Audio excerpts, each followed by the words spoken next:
Les religions engendrent-elles la violence? Il est très fréquent d'entendre que les religions mènent à la violence. D'une part, il est vrai qu'on peut être surpris de lire certains versets violents dans l'Ancien Testament ou dans les textes sacrés d'autres religions. D'autre part, l'histoire de l'humanité est elle-même remplie de violences revendiquées au nom de Dieu. Alors, faut-il dire que la croyance en Dieu rendrait violent? Dans l'Ancien Testament, certains passages peuvent surprendre. Dieu se met en colère, il se dit jaloux. Exode 25, 31, 14, Deutéronome 4, 24. Il promet la victoire du peuple hébreu et l'anéantissement des autres peuples. Cela ne va-t-il pas à l'encontre de l'idée d'un Dieu de paix, d'un Dieu d'amour? Depuis la nuit des temps, les tribus sont en rivalité, des guerres sont menées pour conquérir des territoires.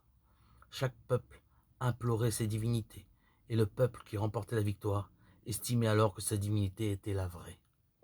Dans l'histoire du peuple hébreu, racontée par l'Ancien Testament, les auteurs relisent leur histoire de la même manière. Lorsque les hommes livrent des guerres, c'est parce que Dieu la demande. Selon l'adage, ce que le roi veut, Dieu le veut.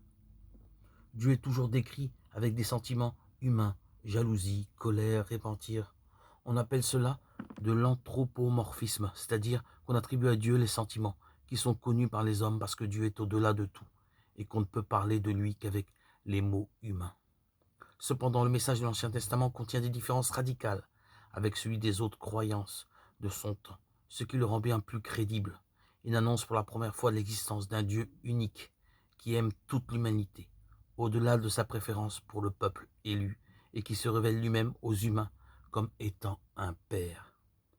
La loi du talion œil pour œil, dent pour dent est une grande évolution face à la tentation de la vengeance. Il faut donc lire l'Ancien Testament comme l'histoire d'une pédagogie divine dans laquelle Dieu manifeste progressivement son amour et conduit son peuple pas à pas vers la miséricorde et l'amour du prochain. Le message de l'Ancien Testament prend donc tout son sens dans le Nouveau. Il faudra attendre la venue de Jésus, Messie annoncé par les prophètes, pour comprendre toute la portée de la Bible juive, en nous demandant de nous aimer les uns les autres, Jean 13, 34, et en disant que celui qui tue par l'épée périra par l'épée, Matthieu 26, 52. Jésus montre le chemin du ciel et enseigne qu'il existe dans le monde une lutte entre la lumière et les ténèbres, entre le bien et le mal.